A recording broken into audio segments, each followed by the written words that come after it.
کہ اللہ سبحانہ تعالیٰ الودود کیسے ہے، بہت محبت کرنے والا، یعنی فاعل کے وزن پہ، پھر اپنے بندوں کو چاہنے والوں، یہ بات تو سمجھ آ گئی، لیکن اپنے بندوں کا محبوب بھی ہے، یعنی الودود اس کو کہتے ہیں جو دوسروں سے محبت کرے اور دوسرے اس سے محبت کرے۔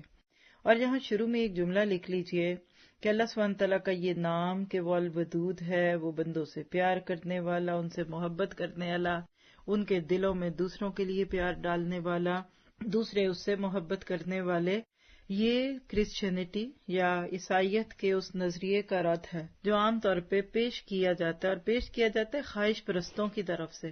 جو زندگی کو اپنی مرضی کے مطابق جانا چاہتے ہیں اور پھر کہتے ہیں وی لو فلاں، جس کو بھی وہ خدا یا خدا کا بیٹا کہتے ہیں، اس کی بات کر کے وہ لے کے چل پڑتے ہیں۔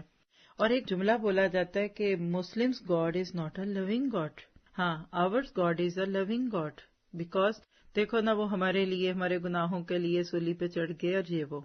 تو لکھیے الودود لفظ میں ہی آپ کو اللہ سبحانہ تعالیٰ کی یہ صفت دکھی، اور اس میں کرسچینٹی کے ان نظریات کا رد دکھ گیا کہ Muslim god is a very loving god, کیونکہ اگر آپ اس کو انگلش میں دیکھیے تو الودود کون ہے؟ And ask forgiveness of your lord and turn unto him in repentance, verily my Lord is most merciful۔ تو الودود کون ہے؟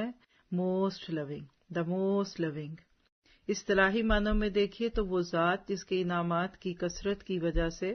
اس سے محبت کرنی چاہیے، یعنی وہ ذات ہے ہی اس لائق کہ اس سے محبت کی جائے۔ کچھ چیزیں ایسی ہوتی ہیں ان سے محبت کی جاتی ہے، اگر لفظ یہاں محبت ہوتا نا خوب سے تو پھر اس میں فائدہ دینا نہیں ہوتا، ودود وہ ہستی جو فائدہ دے۔